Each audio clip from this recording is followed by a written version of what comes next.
I'm your pharmacology faculty, Dr. Arpit, and I welcome you to this special session where we are going to discuss the most important topics expected in the upcoming INI CET. I hope you are as excited as I am about this session. Manipal Medes is committed to your success in the INI CET NEET PG, and this is a special series that we are doing to help you prepare for the upcoming INI-CET.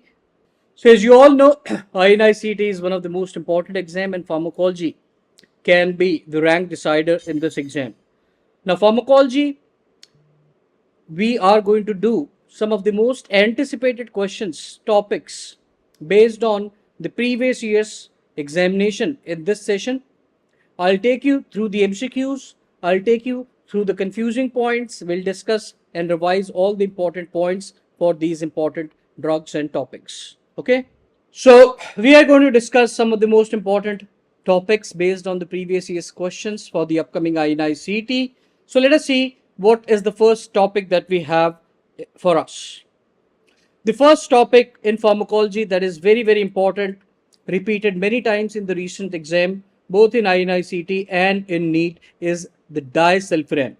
So this is a very special session. What I have done, I have created unique MCQs that will ask all the important points regarding that important topic. All the important points summarized in one questions. You have to look at this MCQ which says true about disulfiram. True about disulfiram, and tell me which of these following are true. So this is a INI CET pattern kind of thing which we will attempt, new pattern of MCQs, and we'll try to summarize all the important points regarding this important topic, disulfiram. Okay, so let me know what is the correct answer in your opinion. The first option is action persists for days after being stopped. Second is anti-craving drug.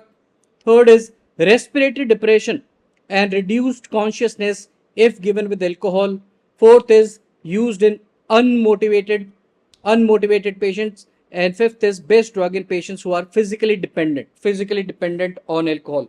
Tell me what is the correct statement about disulfiram. Is it option A 2 and 4, B 1 and 2, C 1, 3 and 5, or D 1 and 3? Welcome Abhishek, good to have you back. Tell me, yes, my dear friends, tell me the answer to this particular question. What do you think is the answer? Option A, B, C, or D? Type your options in the comment section. Type your options in the comment section. Dr.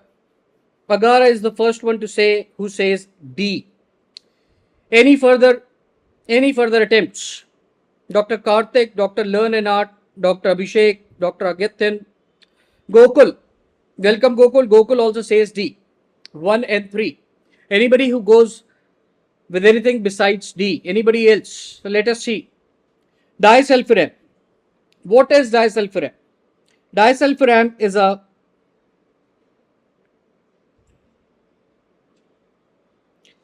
a competitive inhibitor of the enzyme aldehyde dehydrogenase. The issue is this is an irreversible inhibitor of this enzyme, so its action will persist for days after being stopped. This is the correct statement.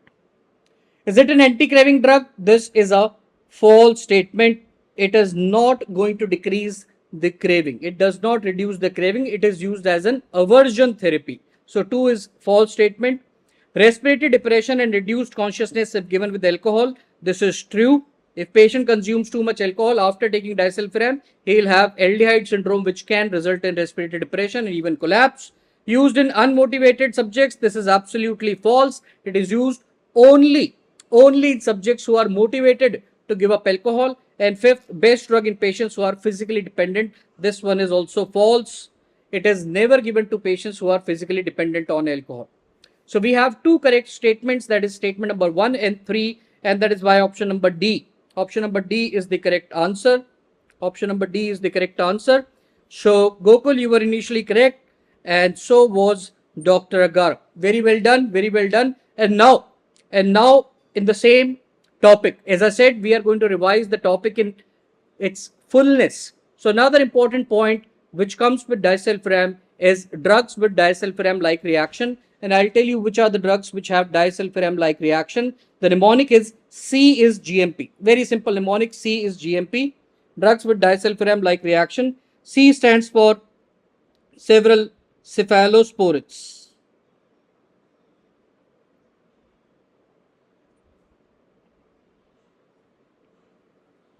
So cephalosporins like cefoperazone.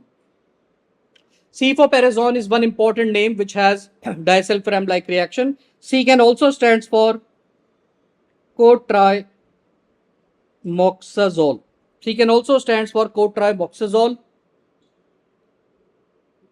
Then we have I. I stands for the important TB drug isoniazid. I stands for isoniazid. I stands for isoniazid. S stands for the anti-diabetic sulfonylurea. Sulfonylurea like chlorpropamide. Chlorpropamide. G stands for the antifungal drug Griseopulvin. M stands for very popular metronidazole, very popular and commonly used antibiotic. And P stands for the anti-cancer drug procarbazine. Very good, Gokul. So these are the drugs. These are the important drugs which have disulfiram like reaction, and all these drugs should be avoided. Should be absolutely avoided in any patient who is taking disulfiram.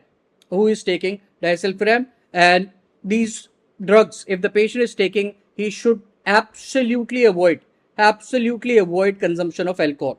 So this was our first topic, disulfiram like reaction. Very important. We have completed this topic, disulfiram like reaction. Many questions have come from this topic in the recent past. Okay, so I hope you like this question. Give me a thumbs up if you like this question. We'll move to the next one. Okay, don't forget to like the video and subscribe to the channel. Remember, this series of INICT Prepathon is going to continue till 20th of April, and tomorrow we are going to have another important session by Dr. Meenakshi Sundaram on biochemistry. So please subscribe to the channel and do not forget to like the video. Moving ahead. Another important topic from anti-epileptic, that will be valproate and the phenytoin side effects. Very important topic. This again.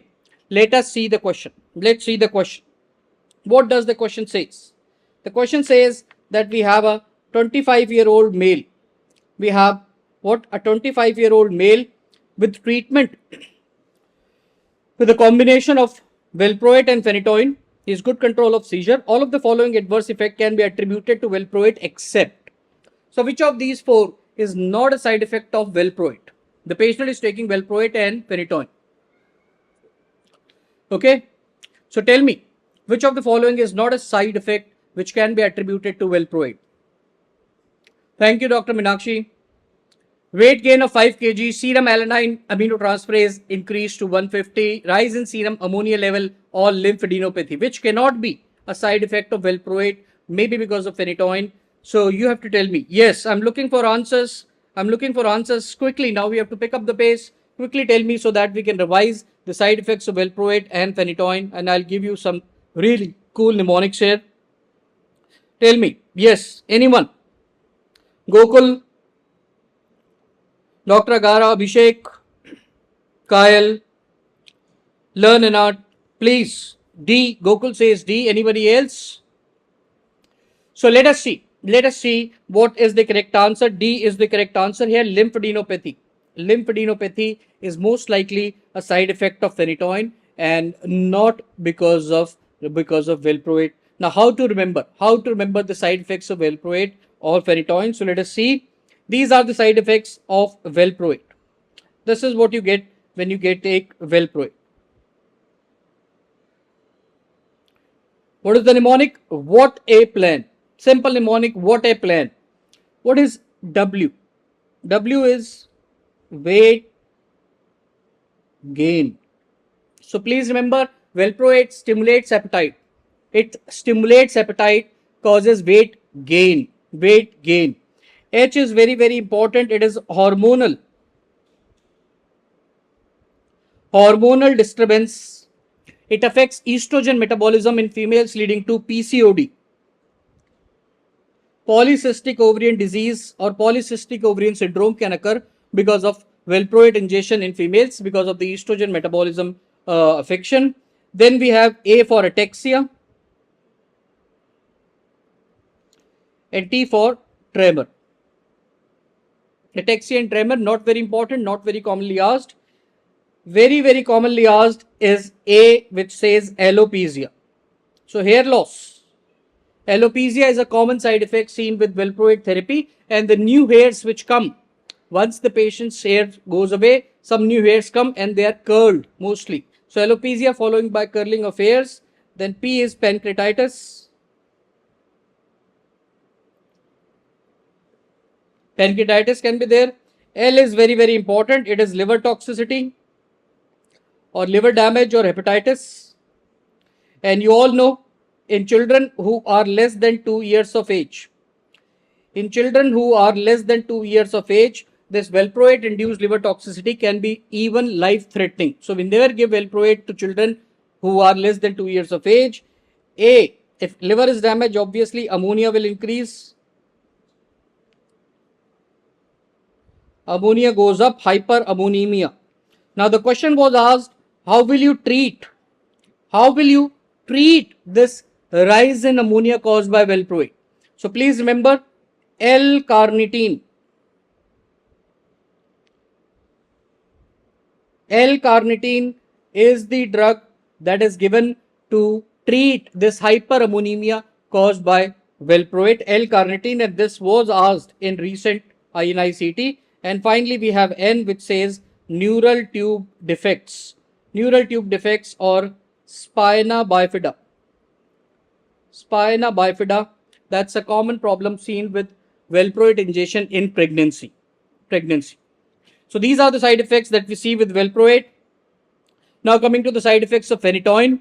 Again, very, very commonly asked. And what is the mnemonic? The mnemonic is phenytoin itself. So P is the pseudolymphoma.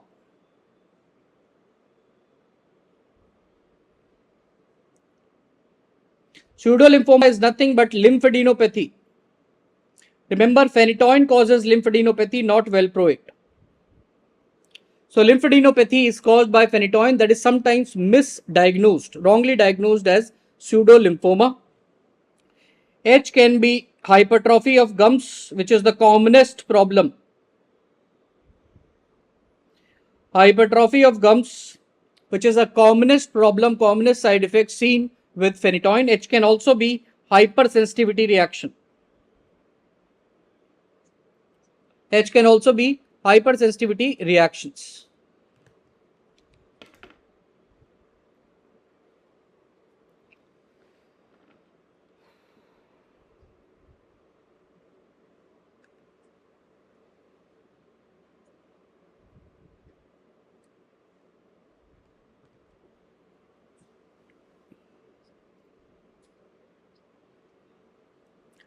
I think there was some error in the mic. Apologies for that. H can also be hypersensitivity. N, we've taken a slight liberty in order to create the mnemonic. N actually is anemia, which you all know actually is anemia, and it is the megaloblastic anemia. Megaloblastic anemia due to folate deficiency can be caused by phenytoin. Then avoid phenytoin in young females.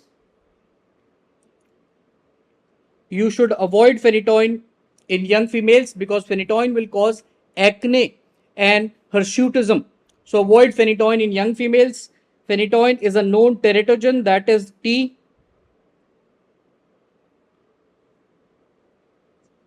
So it causes fetal Hydantoin syndrome.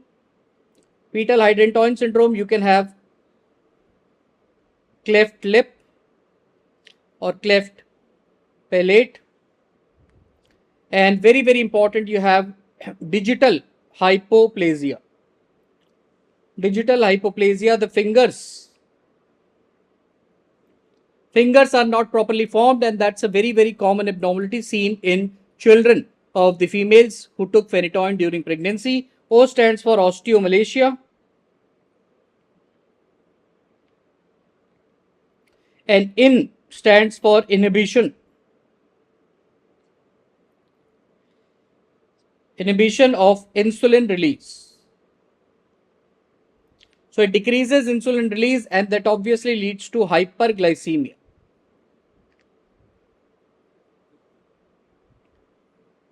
Hyperglycemia. So these are side effects seen with phenytoin. The mnemonic is phenytoin itself, Phenytoin. If you remember this and the previous slide where we discussed the side effects of valproate, I am sure you will find at least one question which can be solved with these two slides only. So side effects of phenytoin and valproate are very, very, very commonly asked questions. Very, very commonly asked questions. Okay. So I hope these side effects are clear. Any problem, anyone? Any problem, anyone? Yes. Anybody? Having any problem so far? Okay, please continue to share this session live in your groups. Please continue to like and comment. Moving ahead. Another important topic again from CNS, lithium. Pharmacology questions in INI-CET usually are not complete without a question regarding lithium. So lithium is a very, very important, it's a very, very important drug in pharmacology. Let us see, what do you know about lithium? Can you solve this question about lithium? So there are four statements which are given. It's contraindicated in pregnancy, causes tremor and leukocytosis. Sodium ion is a specific antidote for lithium clearance and causes benign and reversible depression of T waves on ECG. Thank you, Dr. Abhirami. So which of these statements are true about lithium? Yes, all of you. INI-CET is approaching. I am sure you have revised lithium. It's time for you to think hard and come up with the correct answer. Can you solve these kinds of questions? These kinds of questions require deep learning. All the important points you should be completely sure about. So tell me, is 1 and 3, 1 and 4, 1, 3, 4, 2, 4. Which one is the correct? A, B, C, D. Yes. So please participate. See, we conduct all these YouTube sessions to see your participation. Without your participation, these sessions become one way or very passive mode of teaching. So I will request, yes, Dr. Vijay, very good. You're saying C. Hariharan, very good. D. So please participate. Whatever you think, consider it like exam. These are all important topics. You have all read these topics. It is time for you to just test whether you remember it or not. So let us see. Contraindicated in pregnancy. Yes, it is true. It causes Epstein anomaly. So it's contraindicated in pregnancy. Do not give in pregnancy. Causes tremor and leukocytosis. Yes. Fine tremor is one of the commonest side effects of lithium, and the WBC count also increases. Leukocytosis is one of the commonest side effects. Sodium ion is a specific antidote. False.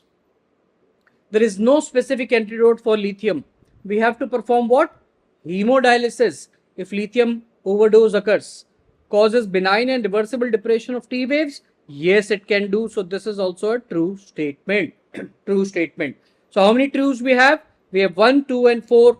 1, 2 and 4.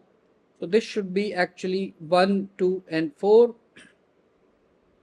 And this is our correct answer. Option number C. Option number C. Let us see. Let us see how to remember. How to remember now. So lithium points side effects are very, very important, and I'll give you this particular mnemonic. So the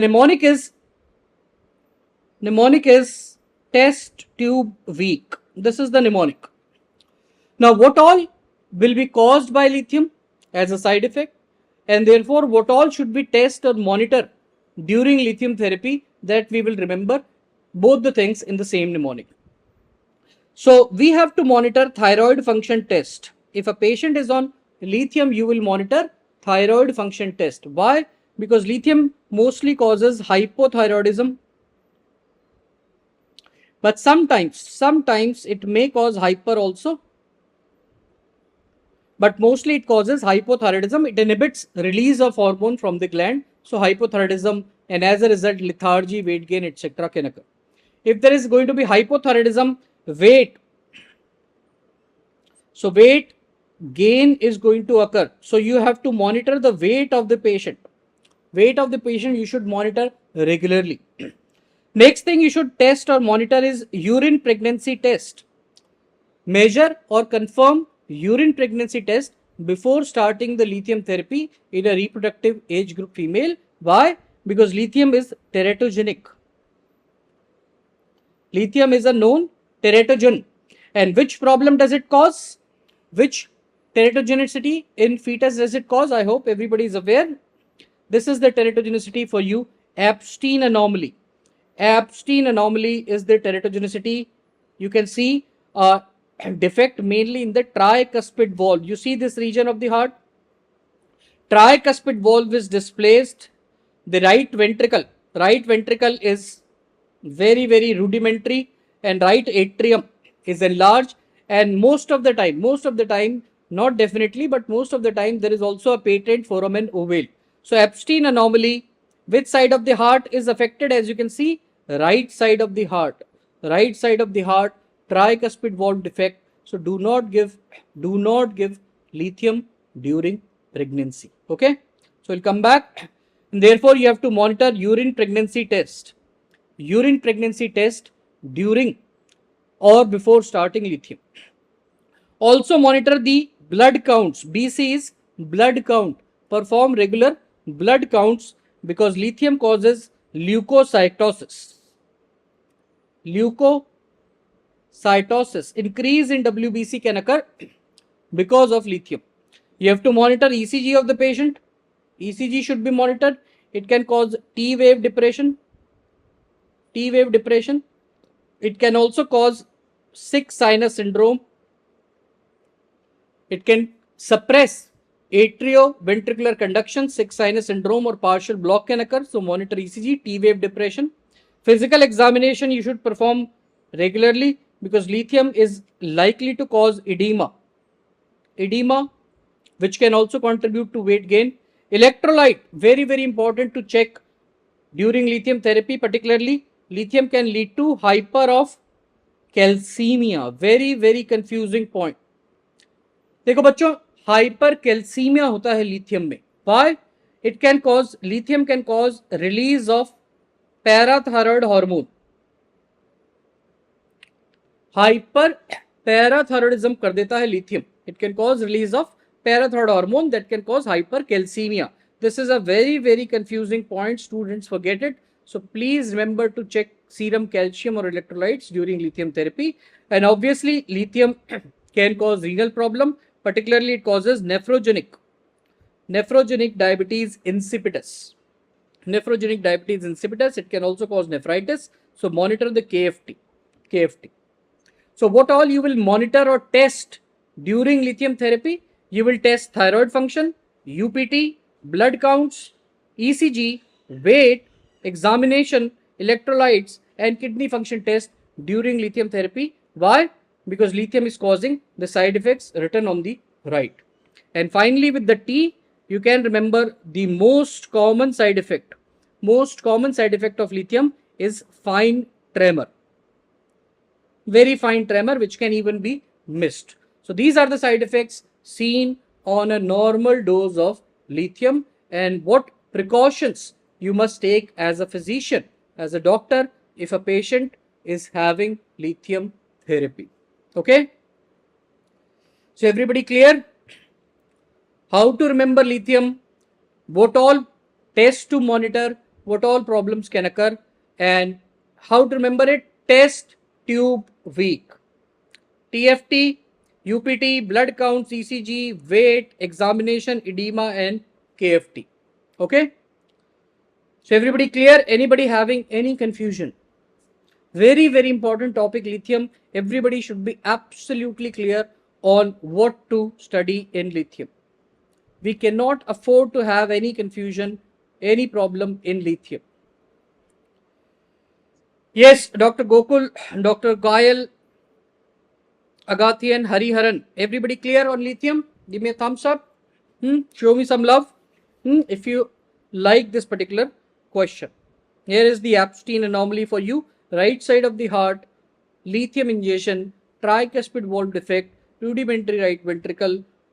Lithium should be avoided in pregnancy. So we move ahead. I hope you're finding that these are the important topics that are asked frequently in the INI-CT, and we just cannot depend on solving one question from a previous year topic. We have to understand the topic in its completeness. Okay, all the points related to the previous year's topics or important topics we must be able to revise. Okay, moving to the next question. Thank you, Kajal. Moving to the next question. SSRI, very, very important drugs both clinically as well as in MCQ. MCQ from pharma and MCQ from psychiatry. Every year you will find one question either in pharmacology or in psychiatry directly or indirectly related to SSRI, selective serotonin reuptake inhibitors. Question is very simple.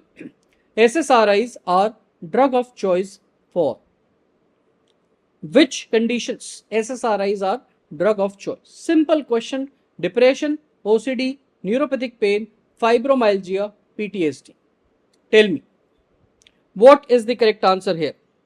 What is the correct answer?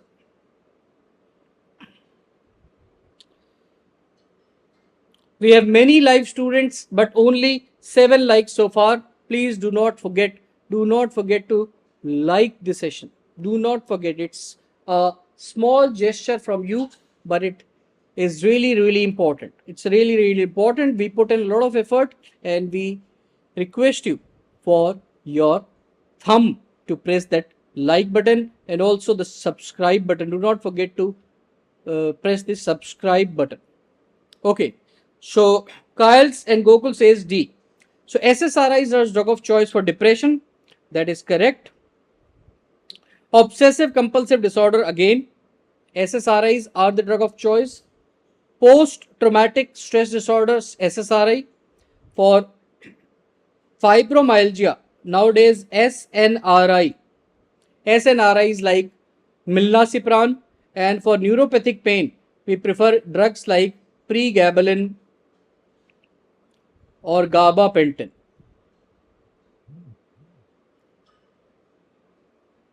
They are the preferred drugs. So our options, the correct options are 1, 2 and 5. So option D is the correct answer. Now how to remember it? How to remember all the uses of SSRI? Very, very simple. SSRIs are drug of choice for ABCD, PP. That's the mnemonic to remember the uses of SSRI. Drug of choice for what? ABCD, PP. ABCD, 2P. ABCD, PP. Very, very simple. ABCD. Let us see. What does this mnemonic stand for? SSRIs are drug of choice for. So in pharmacology, it's very important to make simple mnemonics for the important topics. Otherwise, fibromyalgia, Gokul, we use SNRI. SNRI like milnacipran or duloxetine are drug of choice for fibromyalgia. Now coming back to SSRI, they are drug of choice for A. A stands for anxiety disorder. Which kind of anxiety disorder? Generalized anxiety disorder. Now, generalized anxiety disorder, some students come back and they say, no, sir, we have read that benzodiazepines are drug of choice. So let me tell you, SSRIs, tricyclic antidepressants, benzodiazepines, and azapirons like buspirone. So 4 classes of drugs I have written: SSRI, tricyclic antidepressant, benzodiazepines like alprazolam, and buspirone, which is a class of azapirone. All are first line drugs. All can be started in a patient of generalized anxiety disorder. Now, some of the books do mention benzodiazepines, but we have to remember that there is a problem of abuse liability and sedation with benzodiazepines. So we will not prefer them as drug of choice. We will not prefer them because of these 2 reasons: abuse liability and sedation. So if you are asked first line drugs, all 4 are first line, but if you are asked drug of choice out of this, SSRI should be the one that is preferred. So SSRIs are drug of choice for generalized anxiety disorder. Then BCD. BCD. What can be B? B stands for eating disorder like bulimia, bulimia nervosa. So fluoxetine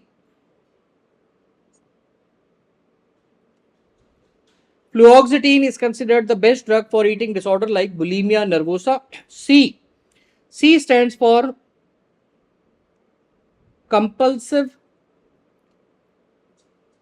obsessive disorder or obsessive compulsive disorder, where again SSRIs are drug of choice.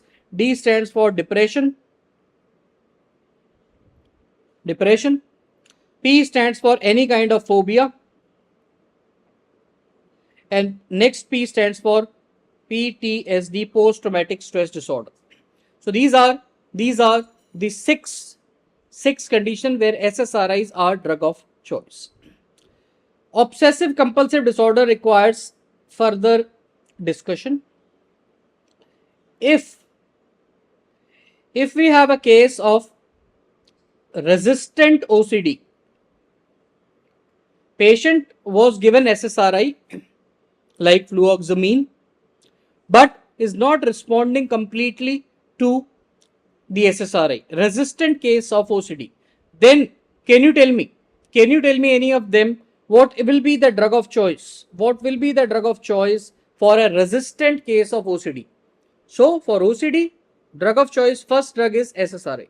But if the OCD becomes resistant to SSRI, then who is going to tell me what will be the drug of choice? This was a question asked both in INI-CET and NEET PG in the recent years. Resistant case of OCD. Yes. Everyone, I want everybody to answer. Everybody should answer. Whether you're right or wrong, it does not matter. This is between us. This is just us testing ourselves. Do we remember or have we forgotten again? So let me see. Let me see what is the drug of choice for resistant cases of OCD. Please use your fingers, which you are very good at. Chat box, type your answers. What is the drug of choice for resistant OCD? Yes. Dr. Agathian, Dr. Gokul, Dr. Kyle, Dr. Hariharan, I want everybody to answer resistant case of OCD. Yes, बच्चों, क्या है resistant cases of OCD की दवाई? Which is the answer? No one? So the answer is tricyclic called as clomipramine. Clomipramine is a tricyclic that is the drug of choice if SSRIs are not providing sufficient response. Okay. So that is about SSRIs uses. Okay. I hope you can remember all the uses and related question. Dr. Agathian, in panic attack we use benzodiazepine. Panic attack, we need the fastest acting anti-anxiety, and that will be benzodiazepine. Okay. So SSRI is for generalized anxiety disorder, not for panic attack. Moving ahead, we still remain with SSRI, a very, very important topic. So one more point we have to discuss from SSRI, and that is about their side effects. Select true statements about SSRI. Okay, so now the question is about their side effects. So select the true statements. Select the true statement about SSRI. Tell me.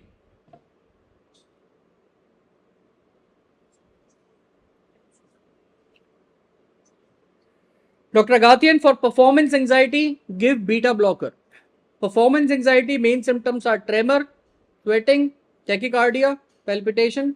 Beta blockers like propranolol, non-selective beta blockers are sufficient for performance anxiety. Tell me the answer to this particular question.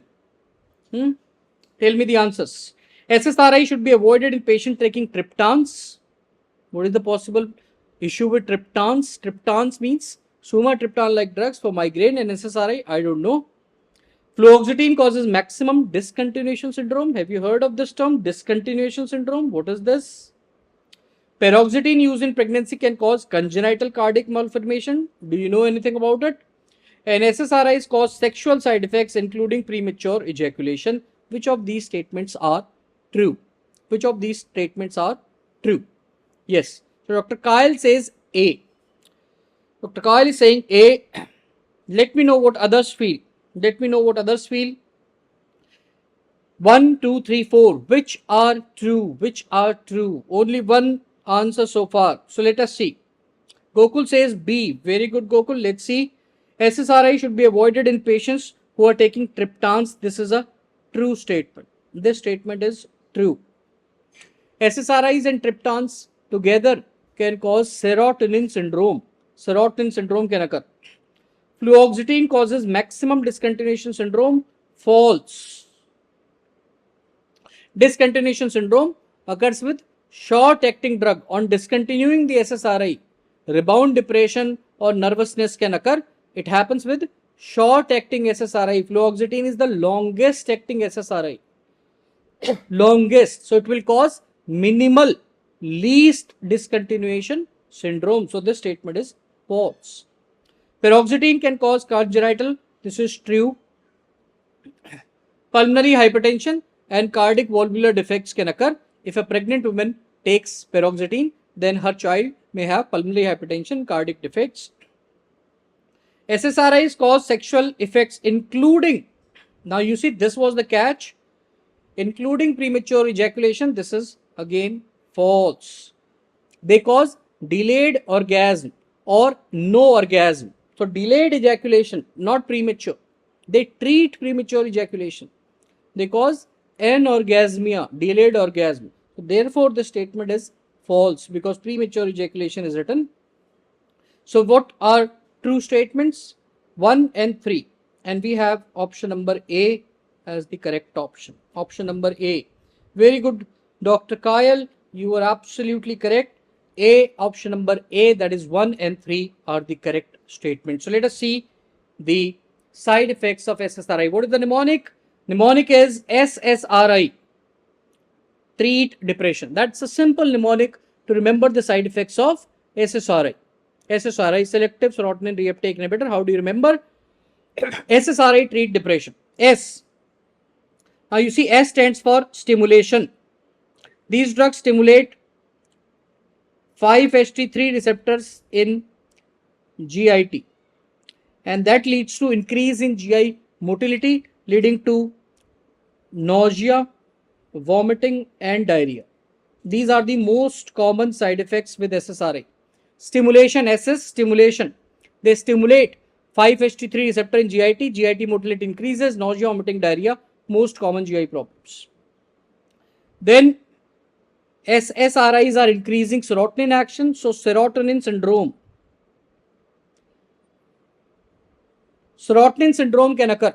Excessive serotonin increase can cause hyperthermia. This occurs if you give SSRIs with triptans, other serotonergic drugs like triptans, if you give them with tramadol, if you give them with even MAO inhibitors. So do not give SSRIs with these three drugs. The list is quite long, but only three are asked in exam. So remember, only three, at least these three. SSRI given with the triptan, with the tramadol, or with MAO inhibitor will cause excessive increase in serotonin, leading to serotonin syndrome. So do not combine SSRIs with these drugs. Very, very, very important. R stands for reproductive, or you can say sexual side effects of SSRI. Sexual side effects, as I've told you, what do they cause? They cause delayed orgasm. Delayed orgasm. And it can be used. It can be used to treat premature ejaculation. Sometimes there is no orgasm. Anorgasmia. Anorgasmia. So they cause delay in orgasm, which can be used to treat premature ejaculation. Then insomnia, sleeping problems like insomnia, vivid dreams. So sleeping problems can occur. Treat teratogenicity. T stands for the teratogenic nature, which is seen mainly with paroxetine, SSRI by the name paroxetine. And I have already told you what does paroxetine cause. It causes pulmonary hypertension and cardiac valvular defect. Do not give in pregnancy. And D stands for discontinuation syndrome. Discontinuation syndrome.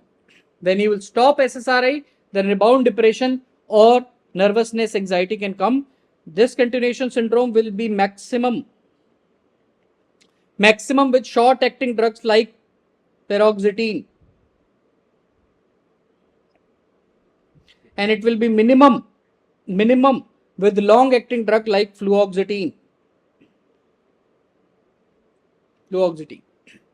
So these are the various side effects important in SSRI. How to remember? SSRI treat depression. Very simple. S for stimulation of GIT, another S for serotonin syndrome, R is for the reproductive side effects, I is for insomnia and related sleep problems, T is for teratogenic, and D is for discontinuation syndrome. So this is how you remember all the points related to SSRI in one question. Okay. So I hope now you are clear.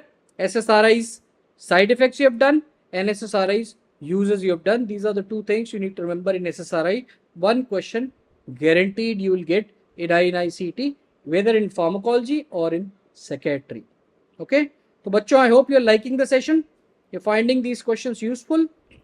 These are not the simple routine PYQs that I have just taken. I have put in lot of information in one question so that you can use them for rapid revision at the end. Okay, that's the aim.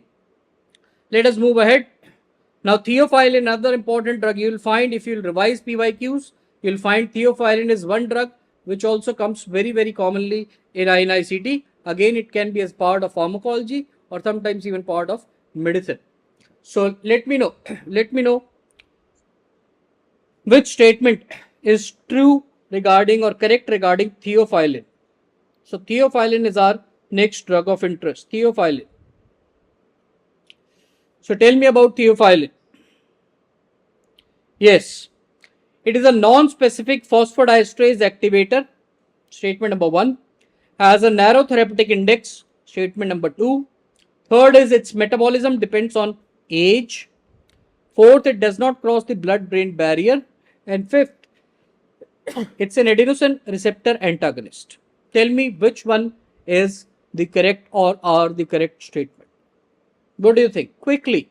Theophylline, very important drug. Pharmacology, medicine.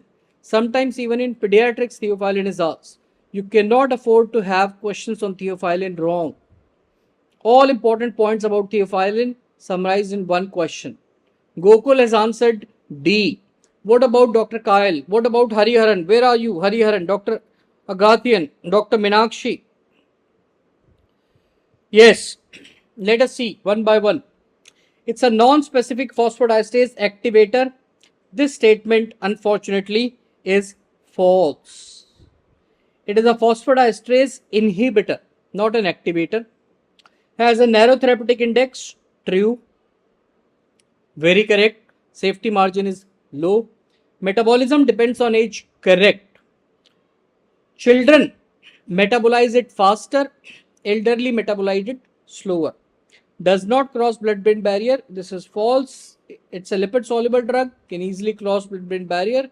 Adenosine receptor antagonist. This is a true statement. It blocks the adenosine receptor. So we have 2, 3 and 5. 2, 3 and 5.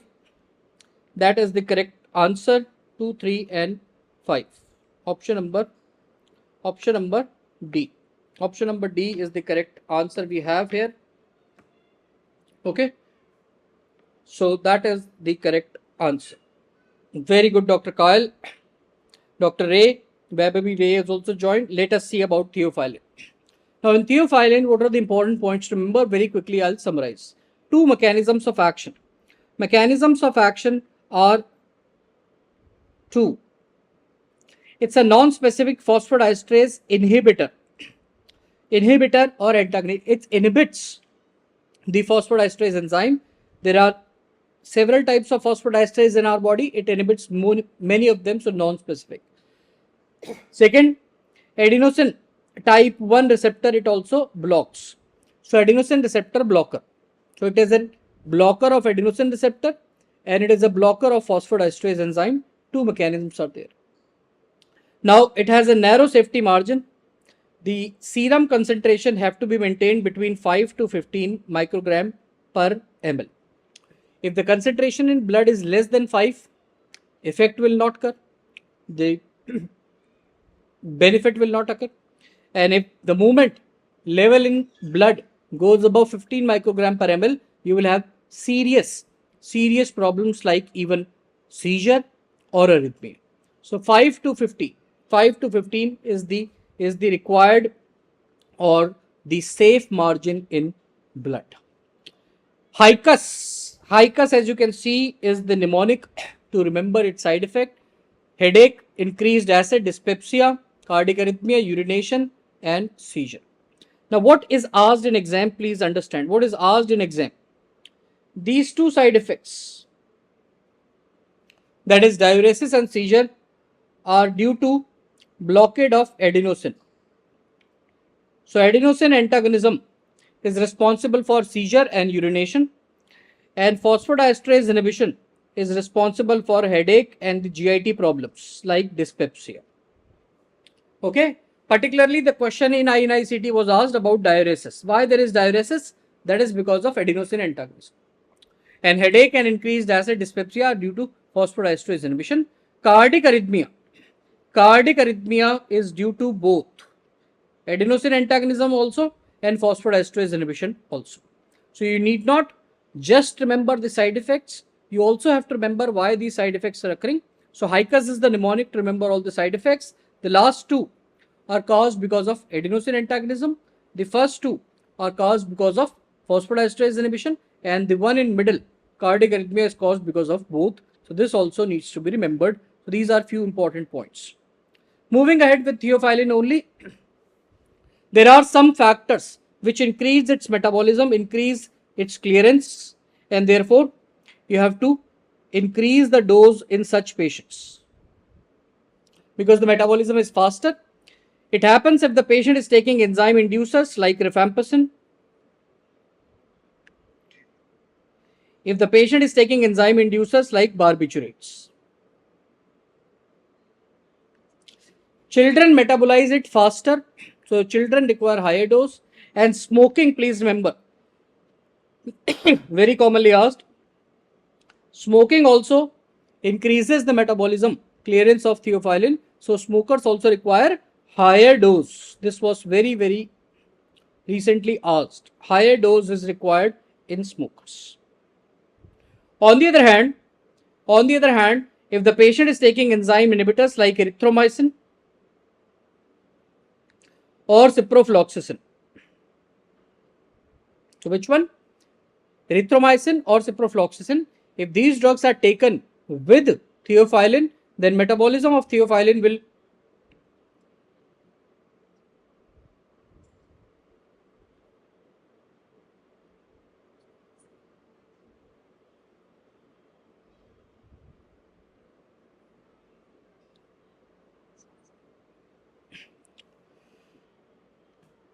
Okay, so some issue in technical problems there. We are back. So if the patient is taking enzyme inhibitors like erythromycin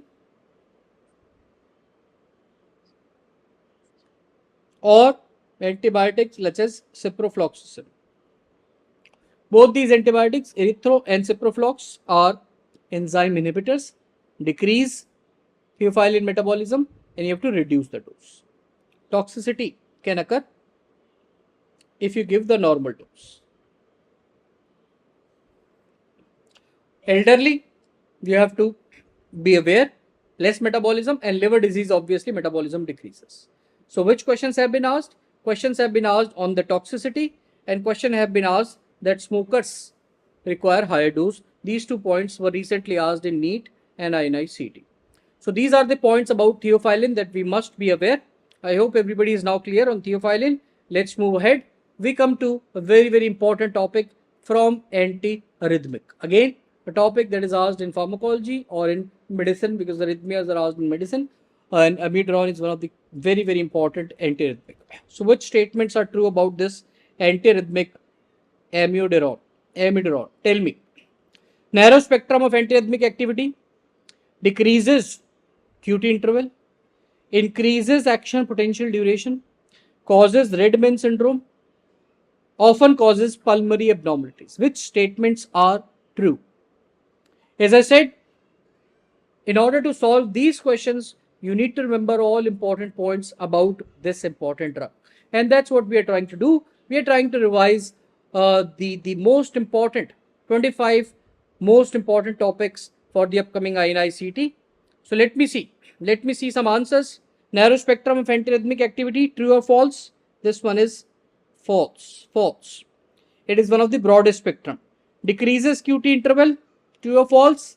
This one is false. It increases QT interval. Increases action potential duration. This one is true.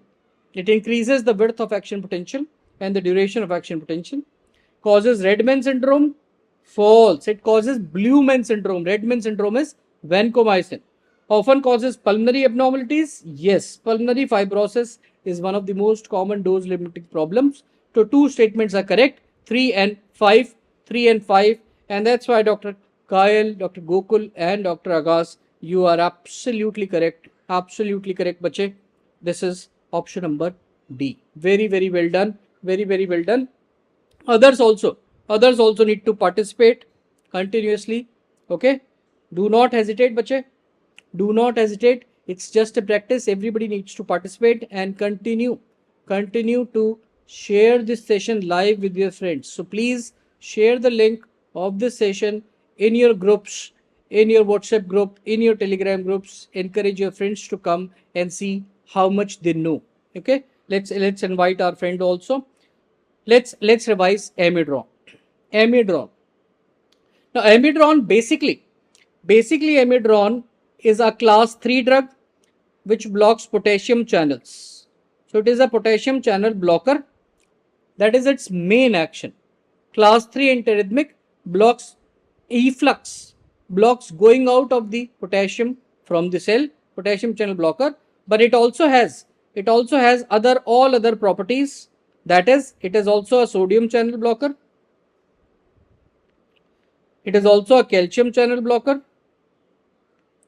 And the drug is also a beta blocker. So it has some amount of all other property. So it is the widest spectrum antiarrhythmic. Widest spectrum. It can treat almost any arrhythmia except torsades. It's a wide spectrum because it has all the actions. Potassium is the main, but sodium blocker, calcium blocker, beta blocker, सब है बच्चों इसमें. And as you can see on the graph, the black line shows the normal and the green dotted line shows the graph after giving amiodarone.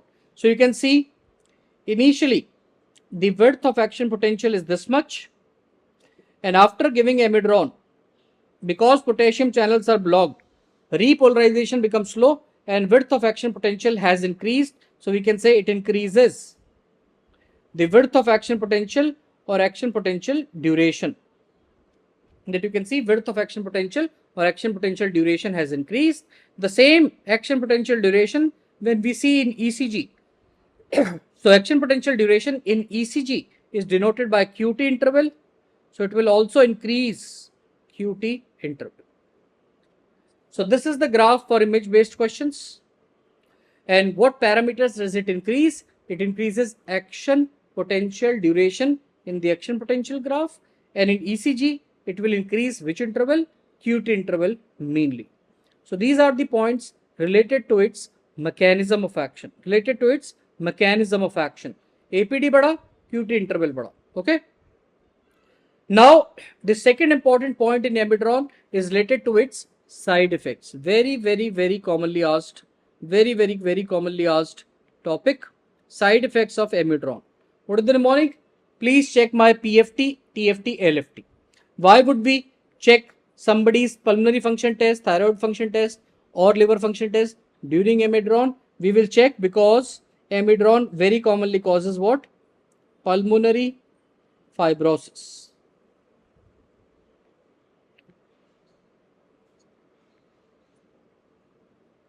Pulmonary fibrosis, it can be caused as the dose limiting toxicity, DLT. Dose limiting toxicity of amiodarone is pulmonary fibrosis. TFT we will monitor during. Why? Because it causes thyroid abnormality, thyroid disorder. Both, most commonly it is hypo, but sometime hyperthyroidism, transient hyperthyroidism can also occur. Okay. Please remember amiodarone contains around 37% iodine by weight.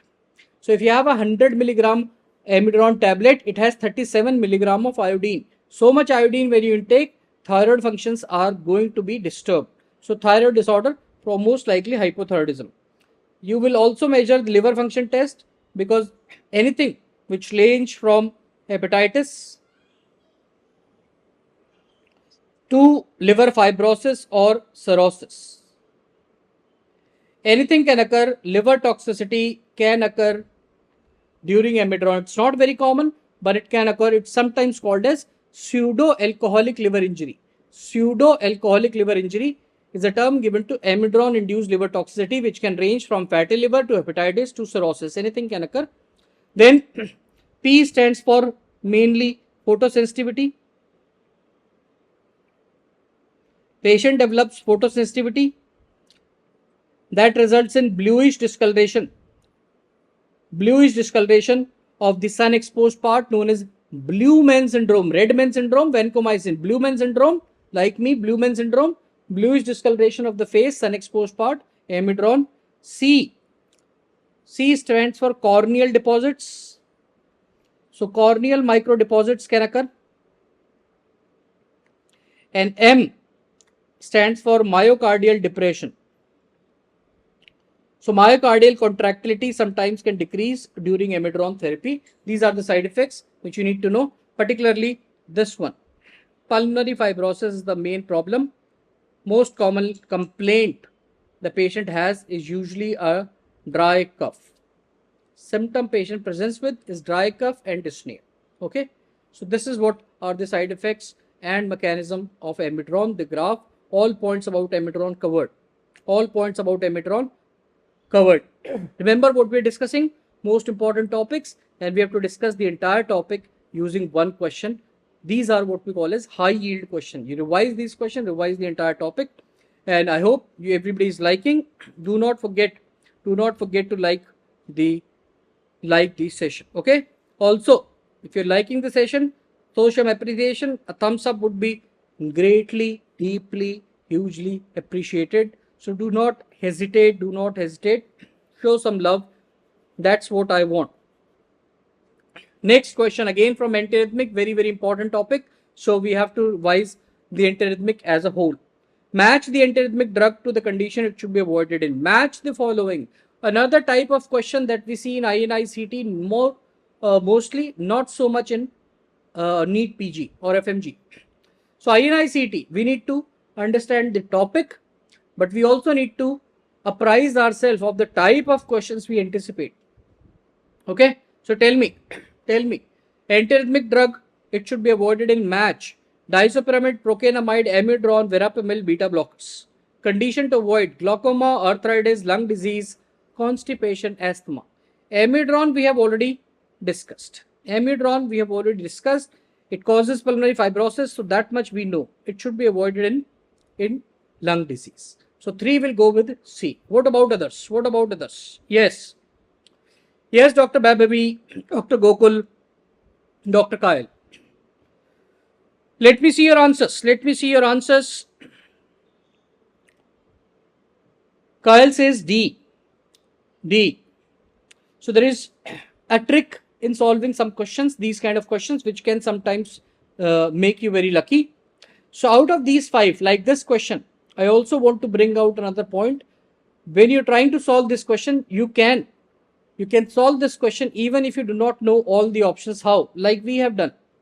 I just knew that amiodarone causes fibrosis of lung, so I would avoid this in lung disease. So 3 is going to go with C. So first of all, in such questions, find out the option that you are sure about, then come to the various option and see. Now in this question, in this example, 3 going with C is given only in one option. So whether you know anything about other options or not, this is the only possible correct answer here. Okay. So there are tricks to solving these. Match the following. What is the trick? Match the one that you are sure about and see which options have that sure short point. Sometimes, I'm not saying all the time, sometimes you can get lucky. Okay. So this A, B, C, D, E. Now let's see the explanation. Very, very important. Disopyramide.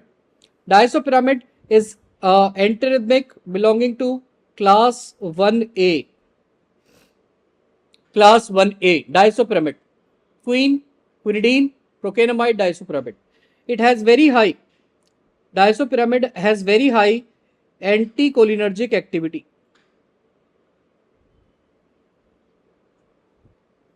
Very high anticholinergic activity. Anticholinergic activity, you all know, causes mydriasis. Mydriasis increases intraocular pressure. So you avoid this drug in glaucoma. Okay. It has high anticholinergic property. Anticholinergic property causes mydriasis. Mydriasis increases IOP. Avoid in glaucoma. Procainamide. Procainamide, if you remember, is metabolized by acetylation. It is one of the ship drugs, if you remember. Sulfonamides, hydrolysine, isoniazid, procainamide. 4 important drugs which undergo acetylation. All drugs which undergo acetylation can cause SLE. And one of the principal symptom of SLE, presenting complaint mostly is arthritis. So patient complains of arthritis, could be a case of SLE, try to avoid procainamide. Amiodarone causes fibrosis, that we have already seen. Verapamil. Constipation is a huge problem with verapamil. So patient having GI problem, GI motility problem like constipation, do not give verapamil. Verapamil can cause AV block. So avoid in patients with history of heart block and never give with beta blocker. Do not add verapamil with beta blocker, otherwise AV block will occur. Similarly, beta blockers also can cause AV block. Avoid in patients with partial block, and beta blockers we all know can worsen asthma. So do not give in patients with history of severe asthma. Okay, severe asthma. Very, very important slide. Very, very important slide. It gives you in one slide all the major problems with all important antiarrhythmic drugs. Okay, all important antiarrhythmic drugs. So I hope it is clear. Any problem? Any problem to anyone? Any problem? Please go ahead. Please go ahead.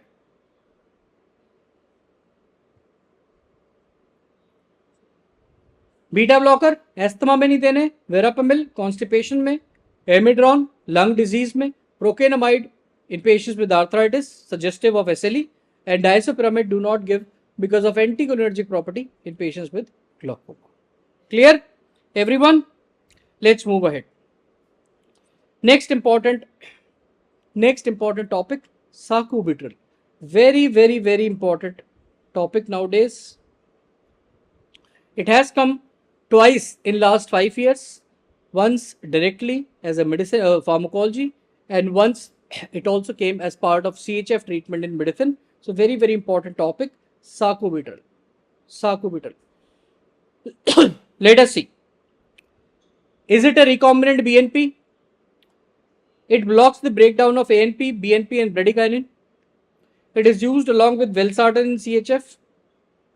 Sacubitril valsartan is associated with increased angioedema and it's contraindicated with ACE inhibitor. Which of these statements are true? Tell me which of these statements are true statements. Which of these statements are true statements? Yes, very quickly. Sacubitril, very important drug. Sacubitril used in congestive heart failure. Several times it has been asked. You cannot afford, you do not afford to have your questions on sacubitril wrong. They have to be absolutely correct. And you can do it. You can do it, especially if you have any problem. Subscribe to MedAce. Subscribe to the MedAce. Download the app right away. Download the app right away. How many of you have already downloaded the Manipal MedAce app from your app store? How many of you? Give me a thumbs up, each one of you who has already downloaded the Manipal MedAce app. You will forget all other apps. You go through the content, a lot of free content is available. You go through this and you will find you have excellent teachers, very beautifully made handwritten notes, electronic, digital notes are there, and the videos, their quality, the app itself is simply great. So subscribe to the YouTube channel and download the MedAce Manipal app from the Play Store right away. Let's come back. Sacubitril is recombinant BNP, false. Recombinant BNP is nesiritide. It blocks the breakdown of ANP, true. Used along with valsartan, absolutely correct. This combination has increased angioedema, false. It is contraindicated with ACE inhibitor, true. Why? If you add sacubitril with enalapril or ACE inhibitor, increased angioedema, but not with valsartan. With valsartan, angioedema does not increase. So which are the true? 2, 3 and 5. 2, 3 and 5 and option number C. Option number C. Okay. So this is our correct answer here, option number C. Okay. Welcome Nishant, and let us see, very important, let's try to understand nesiritide, sacubitril and several other things. So please understand. You see, there is a peptide in our body called brain natriuretic peptide, BNP. BNP is good for CHF patient. So BNP is a peptide. It's a peptide in our blood. It causes vasodilation. It causes natriuresis. Both things are good for a patient of CHF. We want BNP to be high in patients of CHF. BNP is broken into inactive products, degraded by an enzyme that we call as neutral endopeptidase, also called as neprilysin. So BNP is a peptide good for CHF. It is broken in our body, in our blood, by a peptidase called as neutral endopeptidase, also called as neprilysin. We have developed a drug that we call as sacubitril. Sacubitril,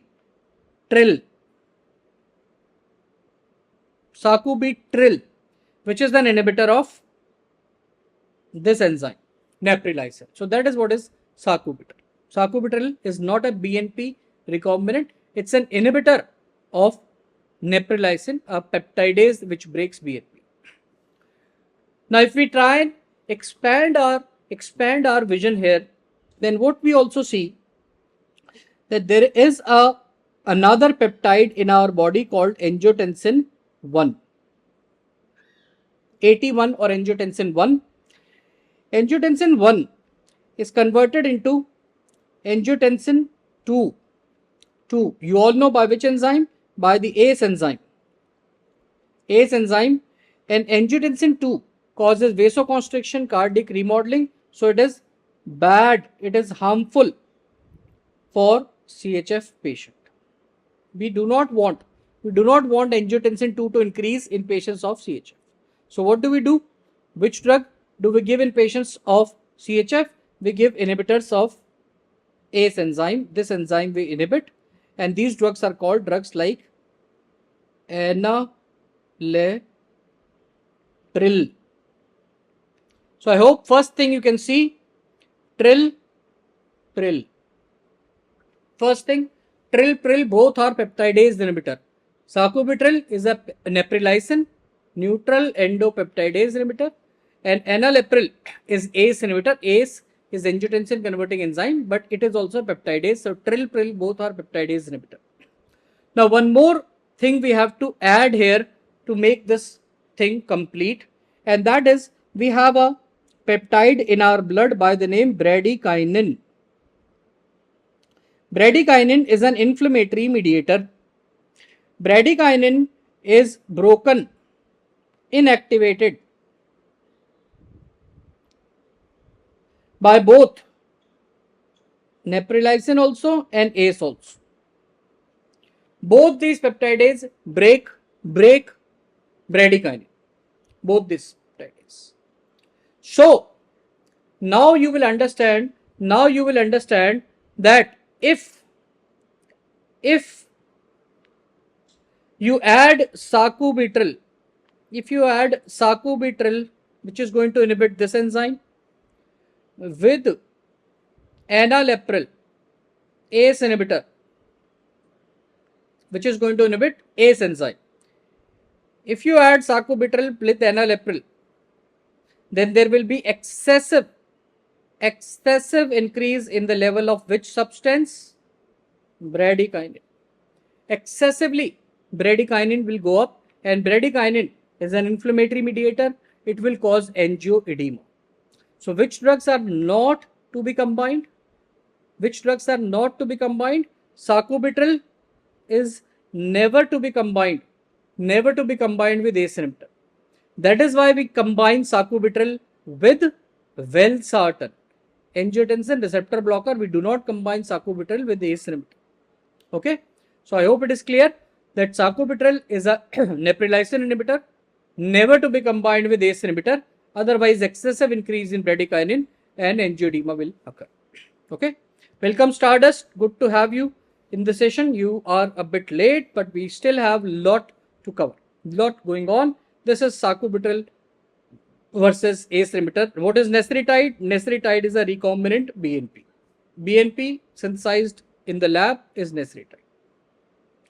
Now, this question came recently in INI-CT, omapetrelad. This question came about a year ago. Omapetrelad is inhibitor of both neprilysin, as you can see, and ACE. So it was called a vasopeptidase inhibitor. The class was called vasopeptidase inhibitor. It inhibits both neprilysin as well as ACE enzyme, omapetrelad. As I have explained, if you inhibit neprilysin, bradykinin goes up. If you inhibit ACE, bradykinin goes up. So excessive increased in bradykinin, and that led to very, very high risk of angioedema, and that is why this drug was banned. That is why omapetrelad is a banned drug. It is not available, and that is why we never combine sacubitril with enalapril. So I hope it is clear. The entire theory, the entire concept about BNP, ACE, vasopeptidase inhibitor, bradykinin, and angioedema. So I hope you can answer the questions about sacubitril used for CHF in combination with valsartan, not with ACE inhibitor. Everybody clear? Any problem to anyone? Any problem to anyone?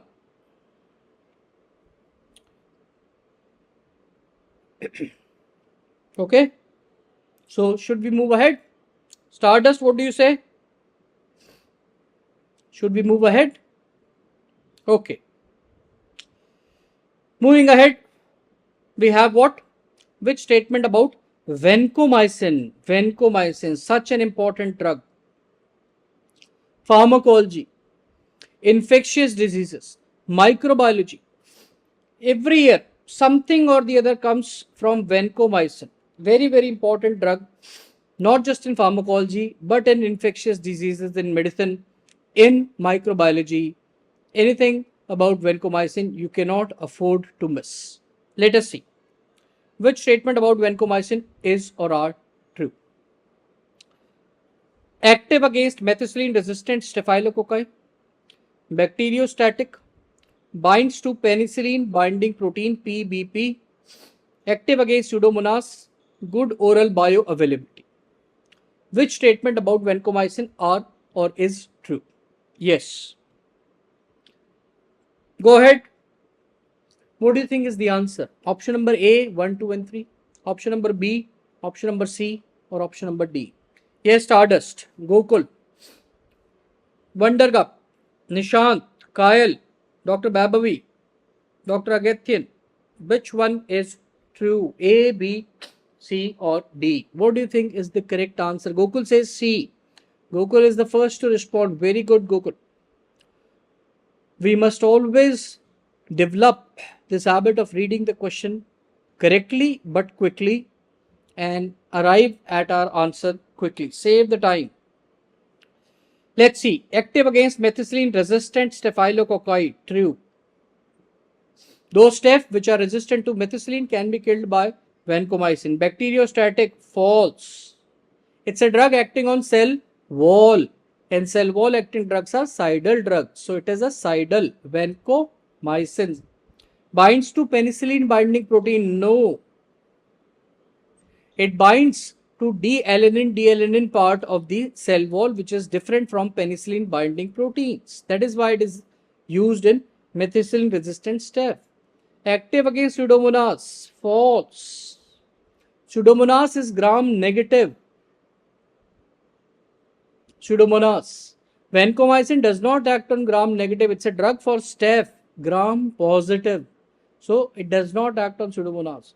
Good oral bioavailability. Absolutely false. Absolutely false. It is not absorbed when you give it orally. That's why we give it orally for Pseudomonas colitis, because we want drug to remain unabsorbed in colon and kill the Clostridium. So the drug is given only IV. Okay, it is not absorbed orally. So which of the following is true? Only one, and that is option number C. Option number C. Gokul, you are correct as most of the time, and so is Kumar. So good, Kumar. Very good. Option number C. Now let us see vancomycin. Vancomycin, how to remember? By the name itself, vancomycin. Okay.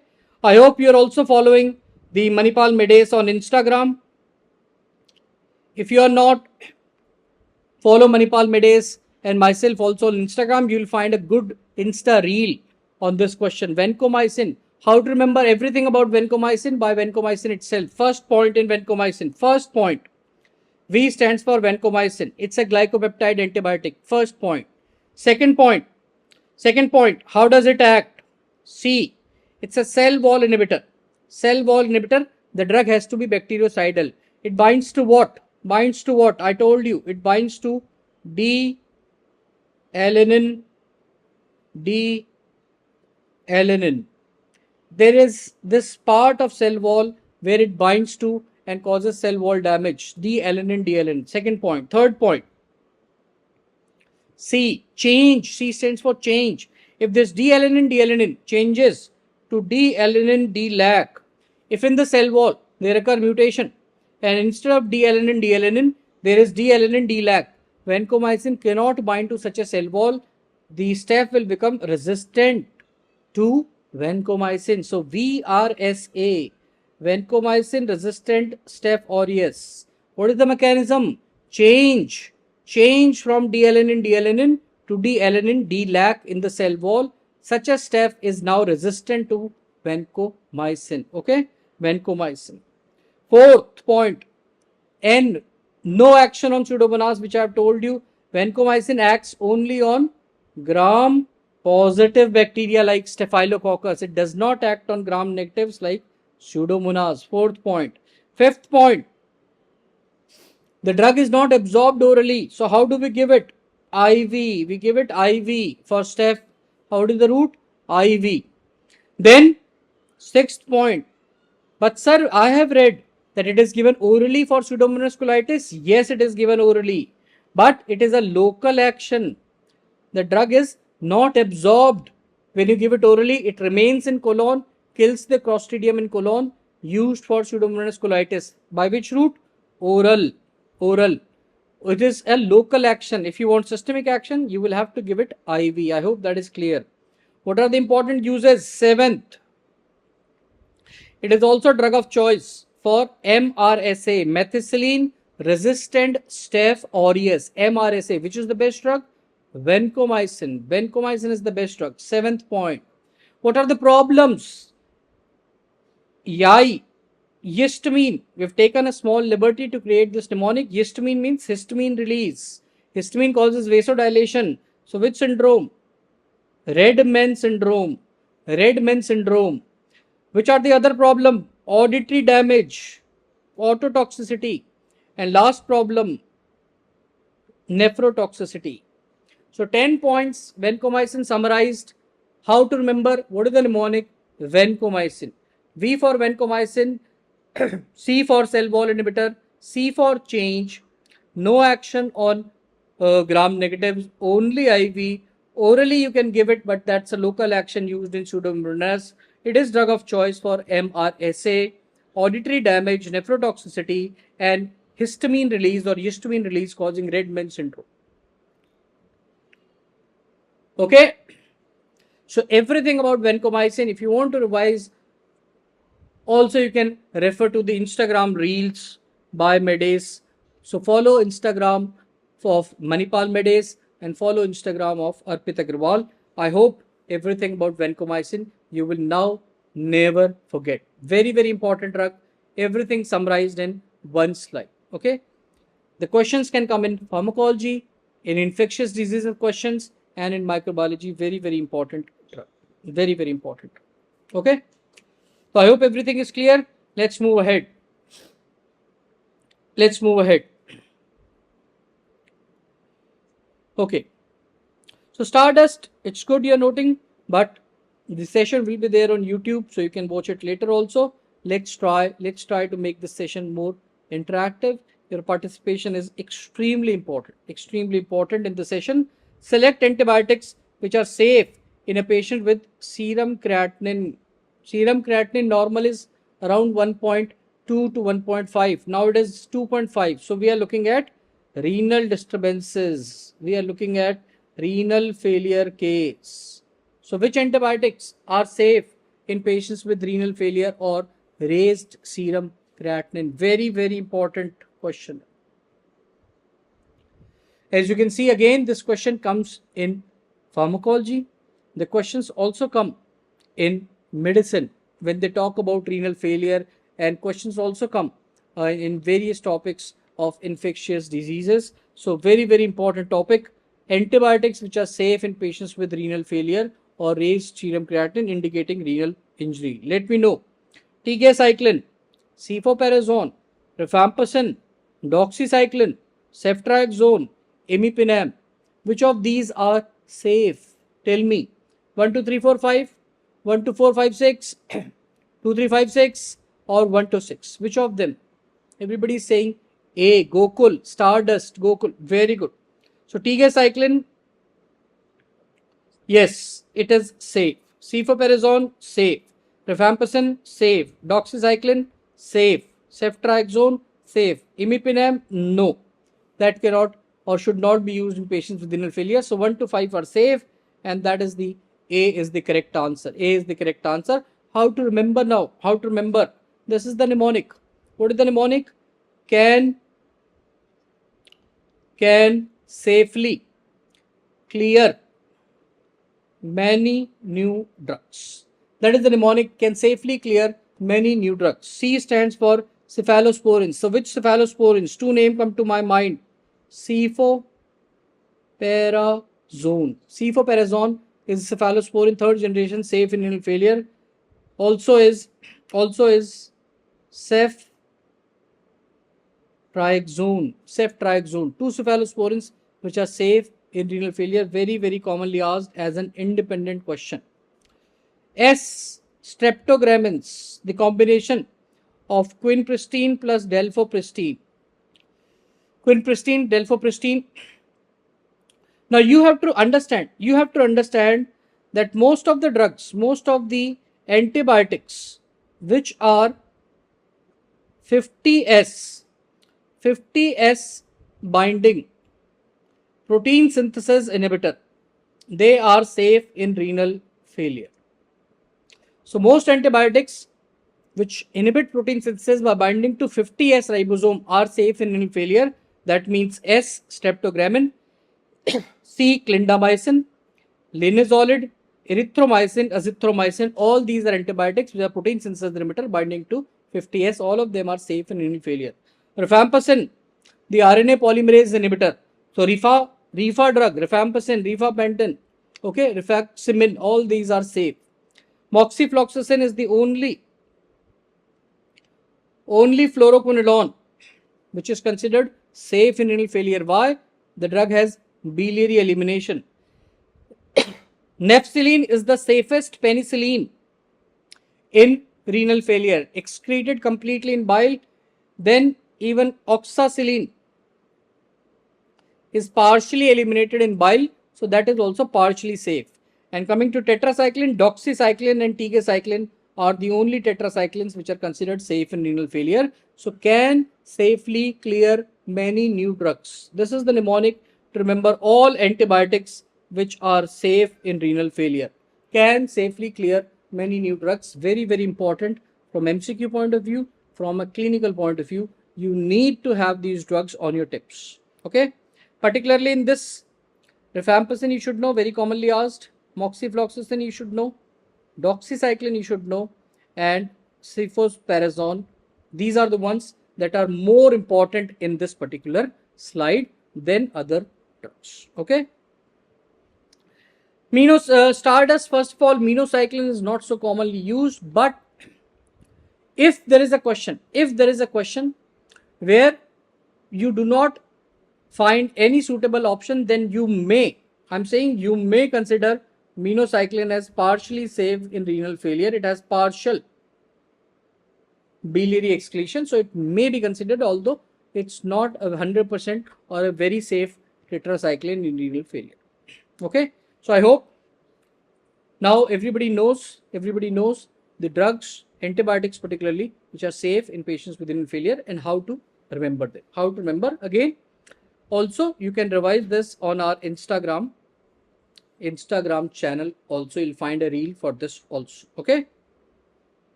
Antibiotics active against MRSA. Methicillin resistant Staph aureus. This is a topic which has been asked, I would say, at least 10 times in last 7 to 8 years across subjects. Sometimes as a question in pharmacology. Sometimes they give you MRSA in microbiology. Sometimes MRSA related abscess or meningitis appears in medicine. So which antibiotics are active against MRSA? This becomes a hugely important topic, not just from pharmacology, but from medicine also, particularly infectious diseases, also from microbiology. So antibiotics active against MRSA. You need to have these antibiotics on your tips. So select antibiotics which are active against MRSA. Ceftazidime. No. Beta lactams do not act on MRSA. Daptomycin, yes. Vancomycin, yes. Clindamycin, yes. Meropenem, no.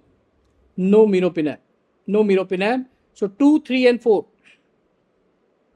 These are the drugs 2, 3 and 4. Option number B. Very good, Gokul. Very good. Option number B. These are the 3 antibiotics out of the 5 which are active against MRSA. Now let us see what we want to revise here. So Staphylococcus, 3 kinds of Staphylococcus are asked in exam. Penicillinase producing staph, which is resistant to penicillin G. That is the commonest variety of staph in environment. What is the mechanism? It is the secretion secretion of the enzyme penicillinase. This step secretes penicillinase, which breaks penicillin G. So it is a penicillinase producing or penicillin G resistant step.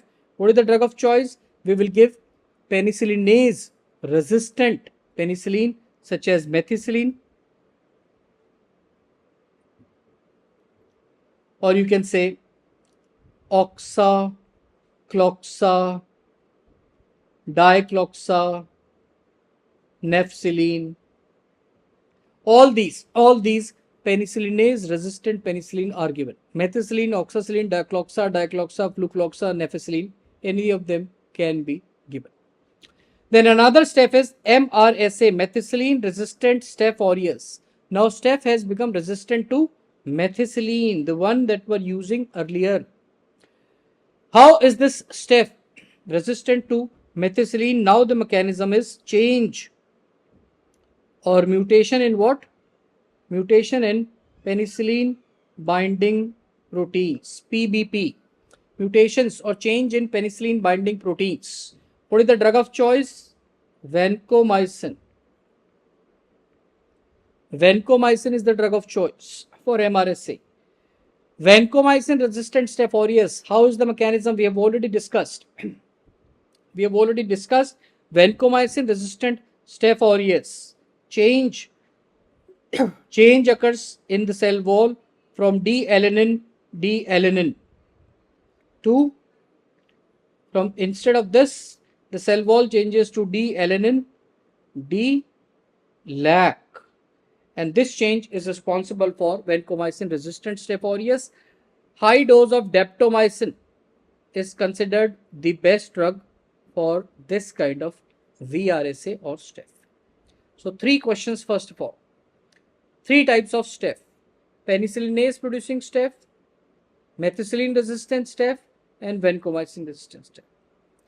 3 mechanisms all are asked. What is the mechanism of this? MRSA, VRSA, what else?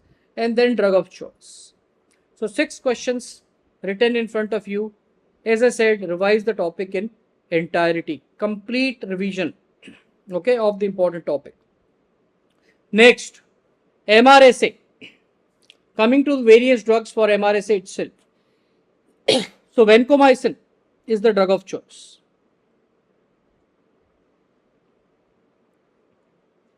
That is no doubt the drug of choice. What is the alternative if vancomycin is not available? Daptomycin is the alternative. So these are the 2 base drugs. Vancomycin drug of choice. If that is not available, daptomycin. What are the various other drugs which can be used? 5th generation cephalosporin. The best would to remember will be ceftaroline. If that is not given, look for ceftobiprole. Ceftobiprole. So Gokul, I think that answers your question. 5th generation cephalosporin, ceftaroline and ceftobiprole, they are active against MRSA. Then newer drugs like telavincin, protein synthesis inhibitor like linezolid, very very important. Remember, linezolid is an excellent drug with oral route, can be given orally. Clindamycin. Then if you want a superficial topical drug to eradicate the nasal carrier stage of staphylococcus, so MRSA has colonized the nasal cavity, you want a nasal ointment.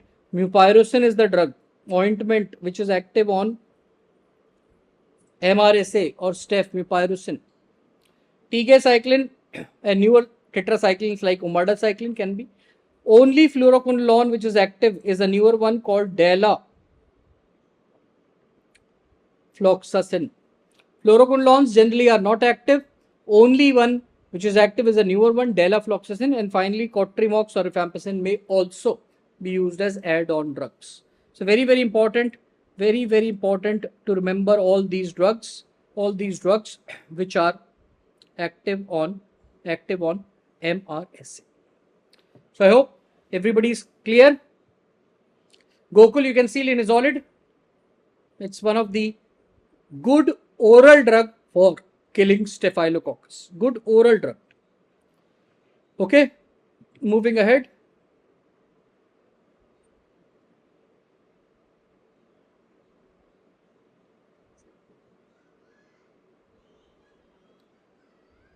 Just a moment.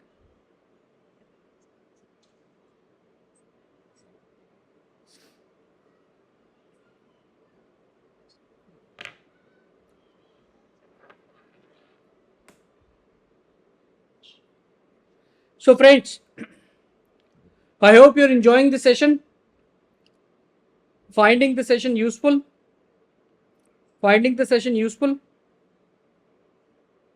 Let me know in the comment section.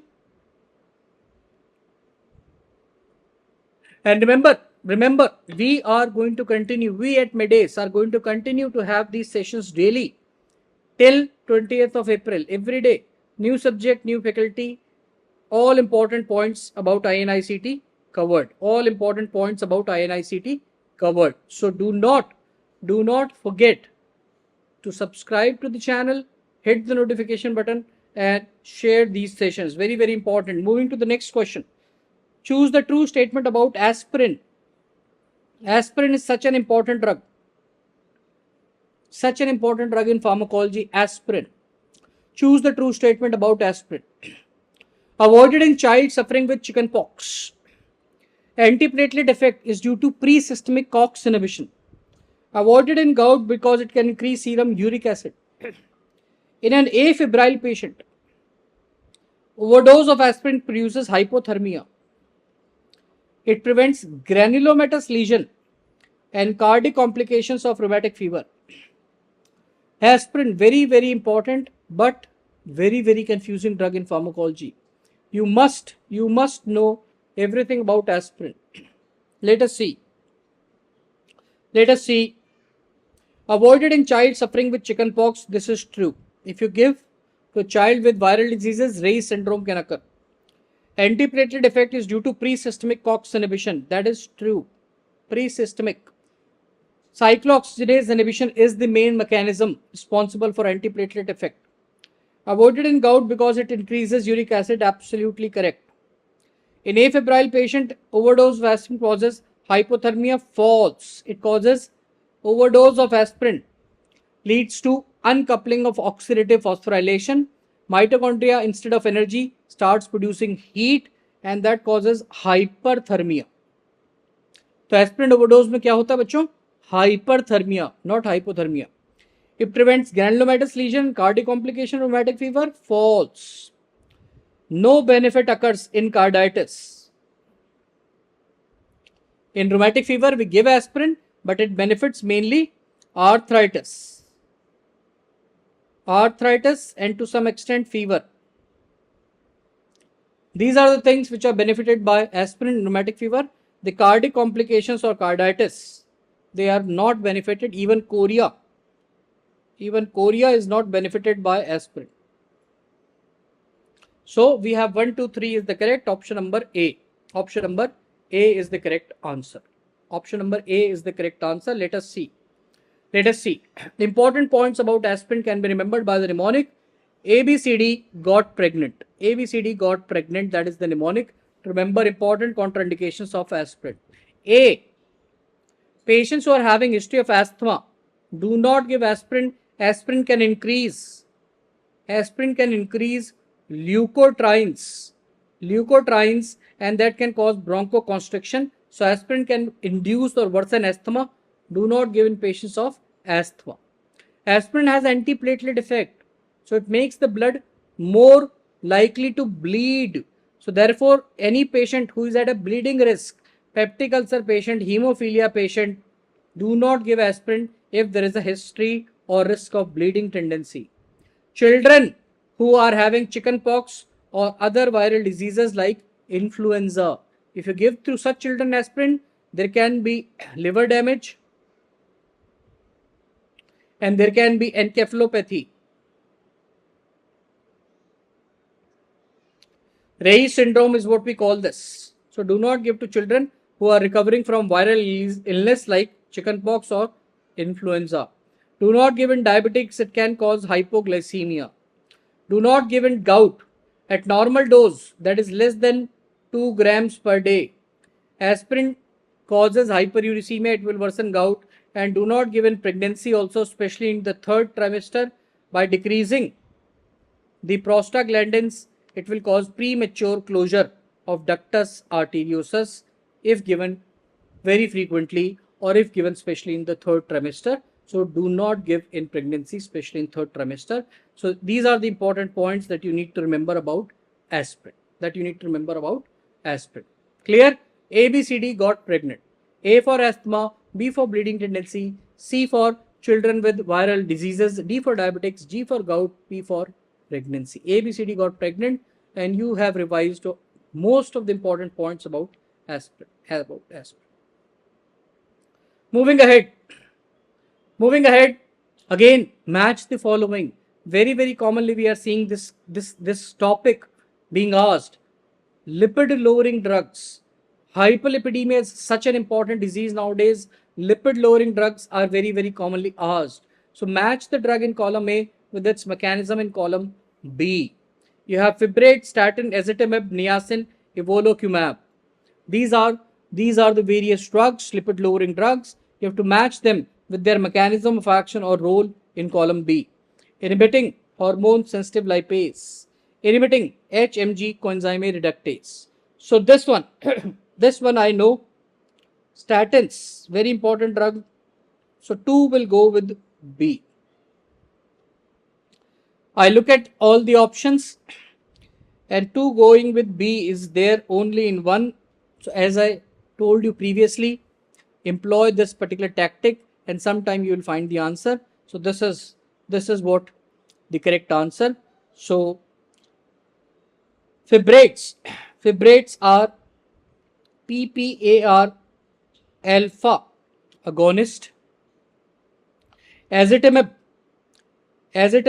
blocks the NPC1L1 protein. It's a transporter in your GIT. Ezetimibe blocks it, prevents absorption of cholesterol from GIT. Evolocumab, alirocumab, these are PCSK9 inhibitor, very commonly asked nowadays, PCSK9 inhibitor, and the remaining niacin is a hormone sensitive lipase. So that is what you need to remember, particularly this one, evolocumab is very commonly asked, the PCSK9 inhibitor. Let's see. This is what is this important lipid lowering drug. Now see, statins. Statins are acting in liver. Please understand. They inhibit the enzyme HMG coenzyme reductase. Cholesterol is not formed. So they decrease cholesterol synthesis in liver. Statins are acting where? In liver. There is a new drug which is called bempedoic acid. This is a new drug, bempedoic acid. It is also acting in liver. Like statins. Inhibits the enzyme ATP citrate lyase. This enzyme is inhibited by this new drug, bempedoic acid, and it is thought, we are thinking that this will become a major drug in our fight against hypercholesterolemia in future. So very important. This drug is available in market. Question is expected in INI-CET. Very important drug now. Another drug, ezetimibe, I told you, acts in GIT, inhibits cholesterol absorption, and PCSK9 inhibitor are drugs like Evolo or alirocumab. These are PCSK9 inhibitors. Okay. So mixed bag, we've joined. Now, good to have you. We are discussing some very important drugs. Okay. So now these were the important things I wanted to discuss with you today. I anticipate that these are some of the most important topics and drugs which are likely to be asked in upcoming INI CET.